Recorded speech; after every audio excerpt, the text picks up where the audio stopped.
Hello everyone, I welcome to all of you in TGS Civil Service Academy. My name is Dr. Abid. आज हमारे पास एक शानदार topic है और इस टॉपिक को हम समझने की कोशिश करेंगे कि कैसे इस टॉपिक से हमारे एग्जाम में क्वेश्चंस आ रहे हैं। ये टॉपिक बहुत इंपॉर्टेंट है, चाहे वो यूपीएससी का एग्जाम हो, चाहे वो स्टेट पीसीएस का एग्जाम हो या चाहे वो यूजीसी नेट जेआरएफ का भी एग्जाम हो। ये टॉपिक अपने आप में बहुत मायने रखता है क्योंकि इस टॉपिक से भारत की अर्थव्यवस्था जुड़ी हुई है, भारत की कृषि जुड़ी हुई है और भारत के निवासी जुड़े हुए हैं, यानी कुल मिला के जो हैप्पीनेस है इंडिया का वो इससे जुड़ा हुआ है। जी हाँ, हम बात कर रहे हैं मॉनसून की। किसकी? मॉनसून। मॉनसून सैकड़ों सालों तक ये एक सवाल, एक गुत्थी बनी रही पूरे विश्व के सामने और भारतीयों के सामने कि ये क्या है, आखिरकार भारत में ही क्यों ये पाया जाता है और भारत में ही एक पर्टिकुलर टाइम पीरियड के अंदर ही रेनफॉल क्यों होता है। इस गुत्थी का समाधान किया, ठीक है, अरबियन ज्योग्राफर अल मसूदी ने। सैकड़ों सालों की गुत्थी को सुलझाया था अरब के एक ज्योग्राफर ने। किसने? अरब के एक ज्योग्राफर ने, जिनका नाम था अल मसूदी। क्या था? अल Masoodi.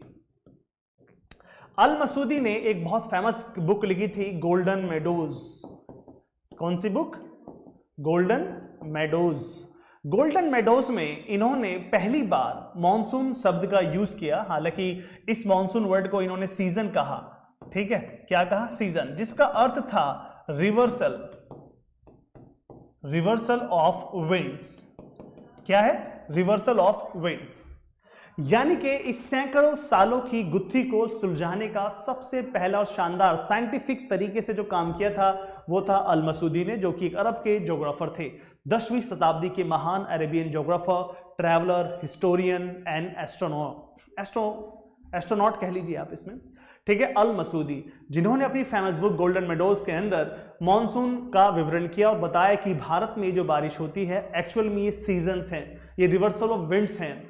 Reversal of winds means ये रिवर्सल ऑफ विंड्स कैसे काम करती है, इन्होंने ये भी बताया कि 6 महीने हवाएं स्थल की ओर बहती हैं और 6 महीने हवाएं समुद्र की ओर बहती हैं, जिससे भारत को एक शानदार रेनफॉल प्राप्त होता है। अब इसको आप समझिए, इसको कैसे समझेंगे हम? देखिए, अभी हाल ही में दक्षिण भारत में, ठीक है, या ये कहें दक्षिण भारत के सभी राज्य अपनी अपनी प्रिपरेशन में जुड़े हुए हैं, प्रिपरेशन में जुट गए हैं, सारे के सारे तैयारी में जुटे हुए हैं।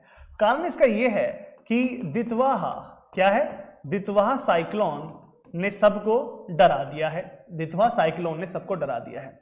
जब साइक्लोन की बात होगी तो डेफिनेटली रेनफॉल की बात होगी। किसकी बात होगी? रेनफॉल की बात होगी। और ऐसी वैसी रेनफॉल नहीं, हैवी रेनफॉल। कैसी रेनफॉल? Heavy rainfall. अब इस दक्षिण भारत में, ठीक है, क्या समझ में आ रहा है क्या नहीं, इसको हम देख लेते हैं, क्योंकि जब हम रेनफॉल की बात करते हैं तो डेफिनेटली कहीं ना कहीं ये मानसून से जुड़ जाता है। किससे जुड़ जाता है? मानसून से।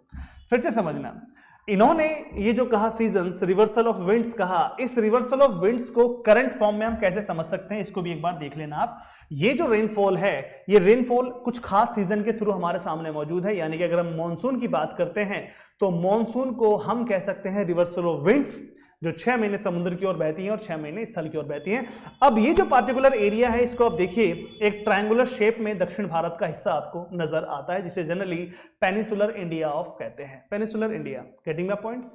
अब इस मॉनसून को आप कैसे समझेंगे देख लीजिए। मॉनसून को समझने के लिए सबसे पहले आपको ये चार इंपॉर्टेंट वर्ड को समझना पड़ेगा। South west monsoon.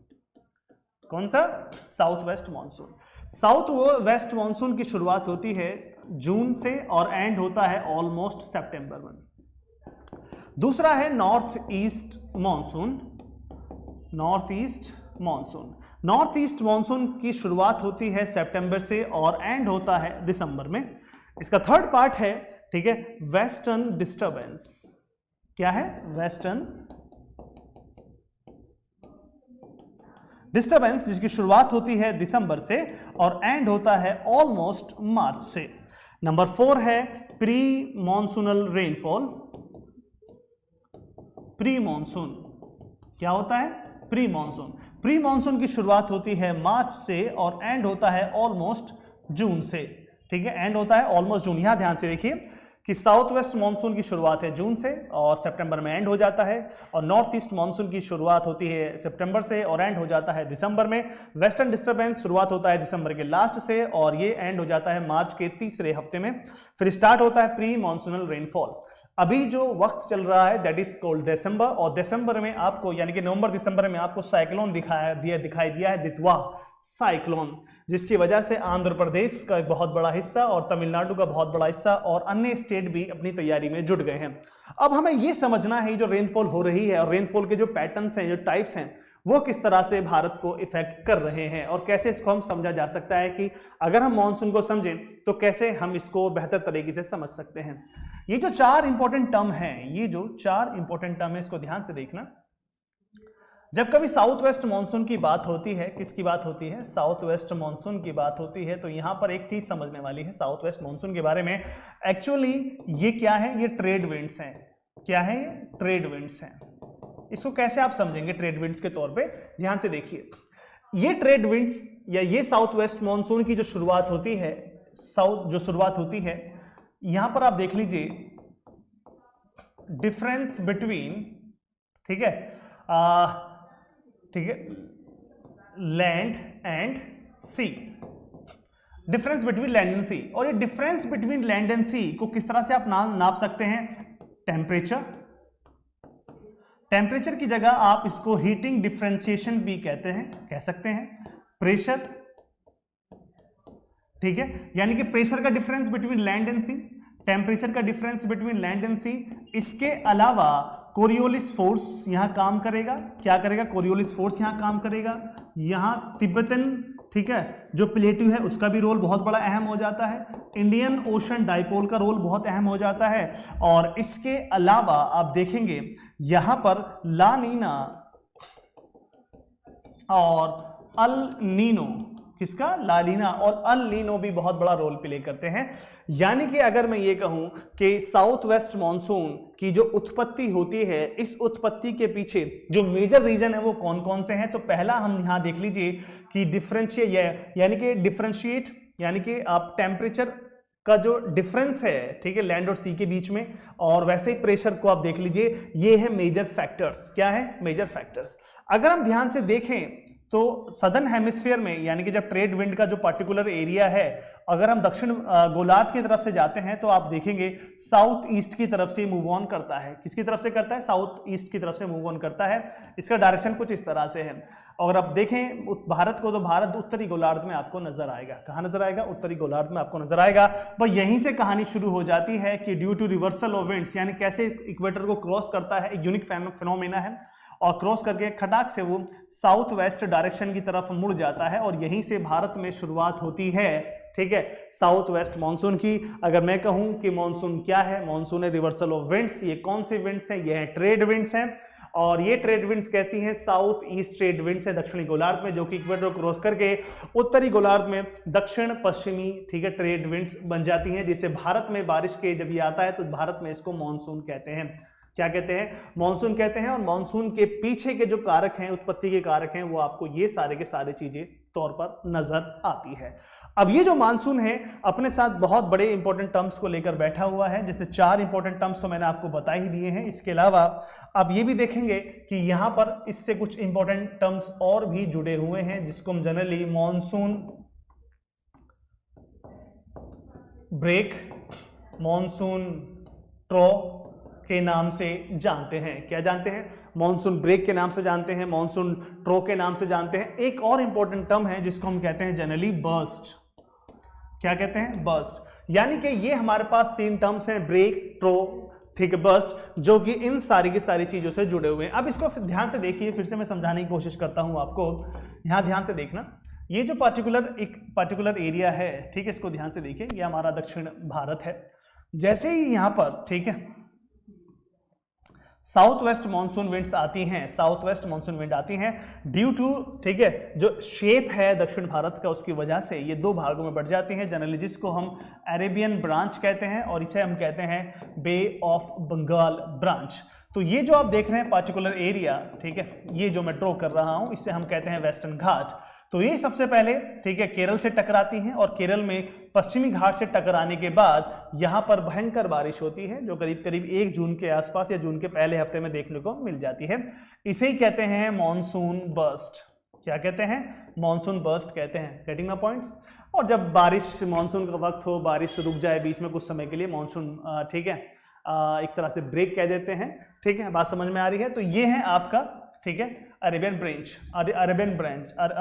ब्रांच और यहाँ से ये बे ऑफ बंगाल वाली ब्रांच होती है, वो ईस्टर्न घाट पे बारिश ना करा के सीधा बांग्लादेश और ठीक है एक तरह से कह लीजिए कि आप पश्चिम बंगाल, मेघालय, मिजोरम, त्रिपुरा में भयंकर बारिश कराती है और धीरे धीरे फिर ये पश्चिम बंगाल के सहारे बिहार, बिहार से उत्तर प्रदेश, उत्तर प्रदेश से दिल्ली की तरफ मूव ऑन कर जाती है। तो ये एक मानसून का पर्टिकुलर फील्ड है जिसे हमें समझ में आता है। अब ये जो एरिया है इसको ध्यान से देखिए, हाँ ये वाला हिस्सा फिर से आ जाते हैं इस पर ही। ये जो साउथ वेस्ट मानसून है, साउथ वेस्ट मानसून के बारे में कहा जाता है ये कुल बारिश का करीब करीब 75% भारत को देता है। ठीक है, क्या देता है? 75% देता है। अब कल्पना कीजिए अगर साउथ वेस्ट मानसून हमारे यहाँ बढ़िया है, बहुत बढ़िया है, तो डेफिनेटली अगर मानसून अच्छा है तो हमारे यहाँ एग्रीकल्चर एक्टिविटी भी अच्छी होगी। अगर एग्रीकल्चर एक्टिविटी अच्छी है तो डेफिनेटली प्रोडक्शन भी अच्छा होगा। अगर प्रोडक्शन अच्छा है तो डेफिनेटली मार्केट में जो क्रॉप्स हैं वो भी अच्छे तौर पे जाएंगी। अगर अच्छे जाएंगी तो डेफिनेटली ये सारा का सारा जो सर्कल है जिसमें रोजगार जुड़ा हुआ है, कंजप्शन जुड़ा हुआ है, ये भी बहुत अच्छे से मूव ऑन करता हुआ चला जाएगा। अगर मानसून एक बार को फेल हो जाए तो डेफिनेटली आप कल्पना कीजिए अगर मानसून फेल हो गया तो हमारी एग्रीकल्चर एक्टिविटीज़ भी फेल हो जाती हैं। अगर एग्रीकल्चर एक्टिविटीज़ भी फेल हो जाती हैं तो डायरेक्टली इनडायरेक्टली जो एग्रीकल्चर पर डिपेंडेंट पॉपुलेशन है उसके लिए भी बहुत बड़ा क्राइसिस खड़ा हो जाता है और फिर मार्केट में अनाज की कमी हो जाती है, फिर चीज़ें के दाम बढ़ते हैं, दुनिया भर की अला बला सारी चीज़ें आगे बढ़ती हुई चली जाती हैं। तो साउथ वेस्ट मानसून का बहुत बड़ा योगदान है भारतीय इकोनॉमी को शेप देने के लिए। इसीलिए आप देखेंगे 17 से 19% के आसपास आज भी जीडीपी में हमारा हिस्सा है एग्रीकल्चर का। तो ये जो साउथ वेस्ट मानसून है ये कल लगभग 75% बारिश ये करवा देता है और इसमें ये बारिश जो पूरी होती है वो अरेबियन ब्रांच और बंगाल ब्रांच के माध्यम से संपूर्ण भारत में बारिश आपको देखने को मिलती है। अच्छी बात यह है कि जो बंगाल ब्रांच है, बंगाल ब्रांच से आप देखेंगे कि जो ये वाला पार्ट है ये पूरा जिसे ईस्टर्न घाट कहते हैं, यहाँ बारिश बिल्कुल भी नहीं होती है, यहाँ बारिश बिल्कुल भी नहीं होती है। बाकी रेस्ट ऑफ दी पार्ट में आप बारिश देखेंगे। जैसे फॉर एग्जांपल मैं अभी थोड़ी देर पहले बता रहा था कि ये जो पार्टिकुलर एरिया है जिसे हमने वेस्टर्न घाट कहा है, यहाँ बहुत अच्छी बारिश होती है। जब हम बारिश की बात करते हैं तो ये भी आपको याद रखने वाली बात है कि भारत में 3 तरह की बारिश होती है। जब से पहली है ओरोग्राफिक रेनफॉल। क्या है? Orographic rainfall. दूसरा है कन्वेंशन रेनफॉल।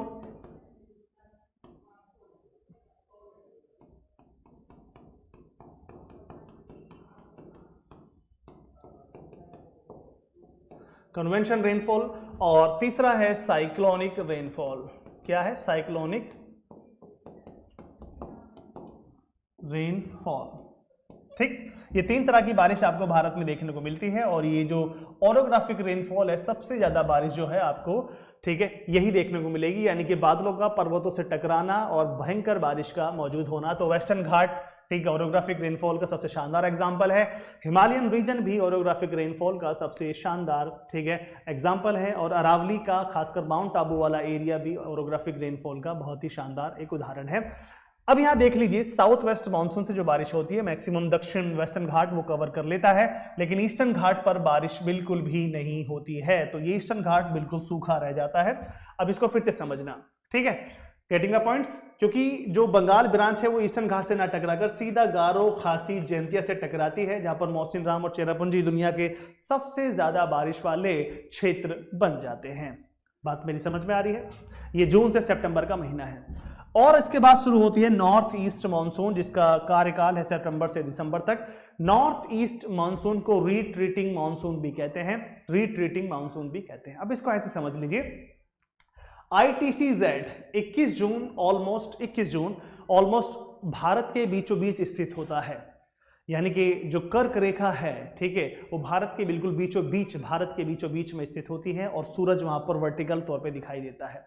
तो ITCZ में 21 और 22 जून तक भारत के बिल्कुल बीचों बीच में आ जाना और इस पर्टिकुलर एरिया को इतना हीट कर देना as compare to land I mean sea के सारी की सारी सी विंड्स जो है वो यहाँ पर क्रिएट हो जाती हैं। क्योंकि हम अच्छी तरह जानते हैं हवाएं हमेशा हाई प्रेशर से लो प्रेशर की तरफ चलती हैं, हाई प्रेशर से लो प्रेशर की तरफ चलती हैं। तो सारी जो विंड्स हैं फ्रॉम द ओशन साइड वो धीरे धीरे, ठीक है, इस लो प्रेशर के एरिया की तरफ चलती हैं और सेम इसका इम्पैक्ट जो है वो तिब्बतन प्लेट पे भी पड़ता है।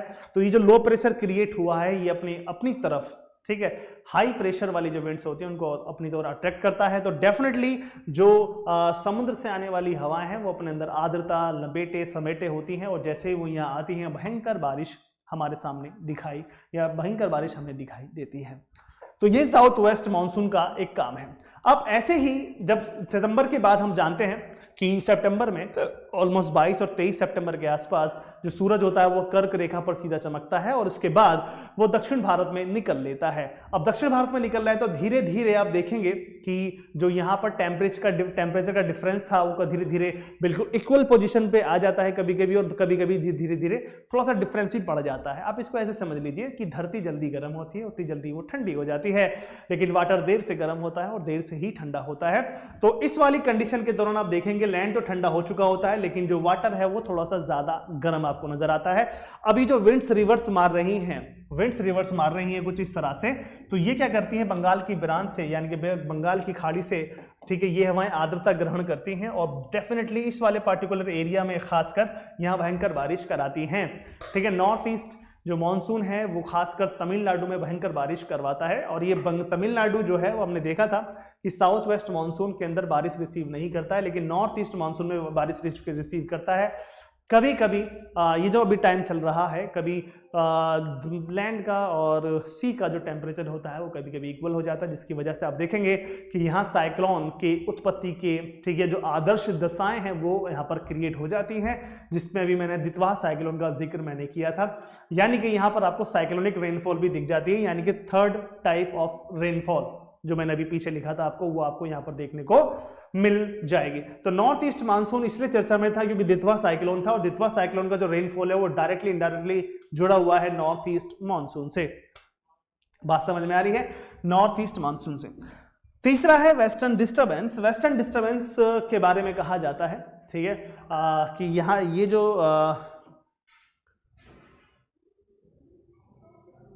ठीक है, वेस्टर्न डिस्टर्बेंस के बारे में कहा जाता है कि ये जो पर्टिकुलर एरिया है, ठीक है, या वेस्टर्न डिस्टर्बेंस है, ये भारत में रबी की फसलें खासकर गेहूं और सरसों जैसे और चने की जो फसलें होती हैं उनके लिए बड़ी लाभकारी बारिश होती है। अभी बारिश है कैसी है आप देखेंगे इसका टाइम पीरियड कि वेस्टर्न डिस्टर्बेंस का दिसंबर से मार्च के बीच में है, यानी कि जनवरी के आसपास ये बारिश होती है। और ये जो टाइम पीरियड है यानी कि ये जो इसका लिंक है जुड़ा हुआ है भूमध्य सागर से, भूमध्य सागर पर जो साइक्लोन की उत्पत्ति होती है वहां से जो बारिश होती है उसे अपने साथ बादलों को अपने साथ ये हिमालय तक लेकर आता है। और ये जो पर्टिकुलर एरिया है वेस्टर्न डिस्टर्बेंस जब भारत में आता है तो ये आपको पर्सिपिटेशन के रूप में नजर आएगा, यानी कि हेल के रूप में भी नजर आता है, रेनफॉल के रूप में भी नजर आता है और स्नोफॉल के रूप में भी आपको ये नजर आता है, which is very very useful for, ठीक है, रबी क्रॉप्स।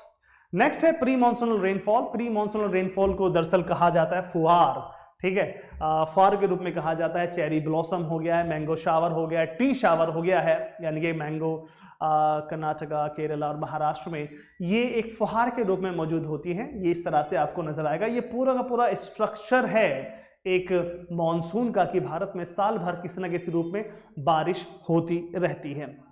भारत में साल भर किसी न किसी रूप में बारिश होती रहती है। बात मेरी समझ में आ रही है? ठीक है, तो ये हमने चारों की चारों चीजें देख ली हैं कि किस तरह से चीजें हमारे सामने मौजूद हैं। अब इस चीज को देखना यहां से, यहां मैंने अभी आपको बताया कि अल नीनो, क्या बताया? अल नीनो, और एक है ला नीना। इस कंसेप्ट को आप ये समझ लीजिए कि अल नीना और ला नीना के बारे में क्या बेसिक डिफरेंस है।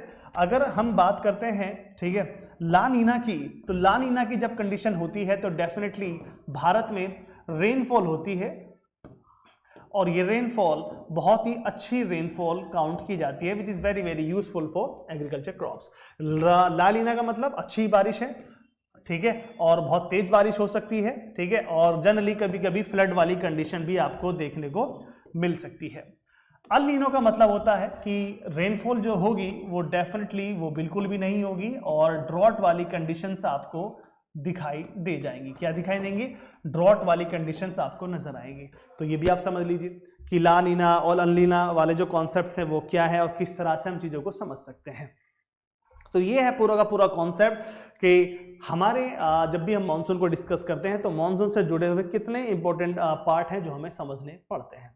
यानी कि अब हमारे सामने क्लियर हो चुका है कि जब हम मानसून को पढ़ते हैं तो मानसून की जो 4 सीजन्स हैं हम सबसे पहले उनको पढ़ेंगे, ठीक है। और 4 सीजन के बाद जो इंपॉर्टेंट टर्म्स हैं जैसे कि ब्रेक हो गया, बर्स्ट हो गया, ट्रो, इनको पढ़ेंगे। और साथ में जो इंपॉर्टेंट फैक्टर्स हैं कि कैसे मानसून की उत्पत्ति होती है उनको भी हम समझ सकते हैं, ठीक है। ये एक पार्टिकुलर एरिया है और इस चीज में सबसे इंपॉर्टेंट मैं तो ये कहता हूँ कि अभी भी एक बहुत बड़ा रहस्य बना हुआ है मानसून का कि अभी भी हमारे पास बहुत सारी चीजें हैं, बहुत सारी चीजें हैं। मैं कह रहा हूं कि एक रामेश्वरम, ठीक है, एक कोटेश्वरम की थ्योरी है,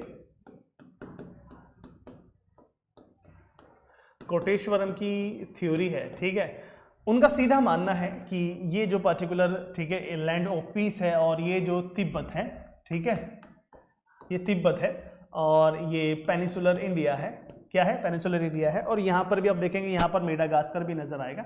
तो ये देखेंगे कि during from March to June, क्या है, मार्च टू जून, जब सन जो है वो सीधे सीधे नदर्न हेमिस्फीयर में जाता है तो ये पार्टिकुलर एरिया में इंटेंस, ठीक है, हीटिंग की वजह से एक लो प्रेशर क्रिएट कर देता है। क्या कर देता है, लो प्रेशर क्रिएट कर देता है।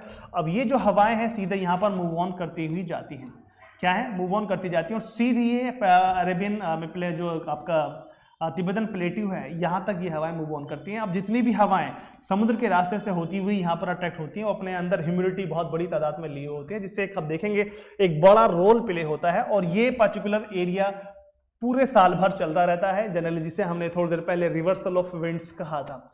ऐसे ही आपको सारी थ्योरी मिलेंगी, लेकिन आज भी एक परफेक्ट जो एक ठीक है सॉल्यूशन है वो भी हमें नजर नहीं आया है, ठीक है। कोटेश्वरम थ्योरी क्या कहती है, इंडियन ओशन डायपोल क्या कहता है, ठीक है।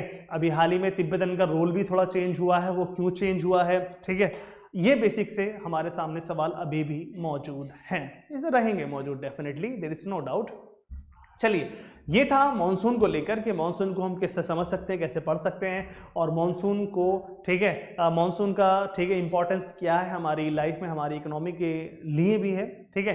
ये एक बहुत शानदार टॉपिक है। इस टॉपिक पर अगर आप डिटेल से जानना चाहते हैं और जानना चाहते हैं हर एक इंपॉर्टेंट चीज, हर एक इंपॉर्टेंट थ्योरी, और 10वीं शताब्दी से लेके आज हम 21वीं शताब्दी में आ चुके हैं, इस बीच में जो भी डेवलपमेंट हुआ है, जो भी डेवलपमेंट हुआ उसको समझना चाहते हैं कि कैसे कैसे हम इस चीज़ को बेहतर तरीके से समझ सकते हैं। और करंट में जो मानसून का जो रोल है और नए नए टर्म्स आए हैं, खासकर इंडियन ओशन डायपोल का रोल क्या है, इस चीज़ को समझना चाहते हैं तो डेफिनेटली आप हमसे जुड़ सकते हैं। हमारे चैनल को सब्सक्राइब कीजिए और हमारा कोर्स परचेज कीजिए, जहाँ पर अब सारी की सारी क्लासेस तैयार हो रही हैं और एक शानदार टीम आपके साथ है, आपके सामने है, जो आपको हर एक चीज़ मुहैया कराने वाली है। ये एक छोटा सा एक डेमो था मानसून के बारे में, जिसमें बहुत सारे क्वेश्चंस हमारे साथ जुड़े हुए हैं, ठीक है। और ये एक अभी तो इसमें बहुत सारे फैक्चुअल डेटा भी ऐड होना बाकी है कि कैसे कैसे स्टेट वाइज चीज़ें चेंज होती हैं, ठीक है, रेन शेडो एरियाज क्या हैं, बहुत सारी चीज़ें हैं। तो डिटेल में अगर आप चाहते हैं कि मानसून के टॉपिक को समझना चाहते हैं विद मैप्स, कॉन्सेप्ट क्लियरिटी के साथ और फैक्चुअल एक्यूरेसी के साथ, तो आज ही हमारे कोर्स के साथ आज ही हमारे कोर्स को ज्वाइन कीजिए, हमारे चैनल को सब्सक्राइब कीजिए। मिलते हैं आपसे अगली वीडियो में, तब तक के लिए टेक केयर।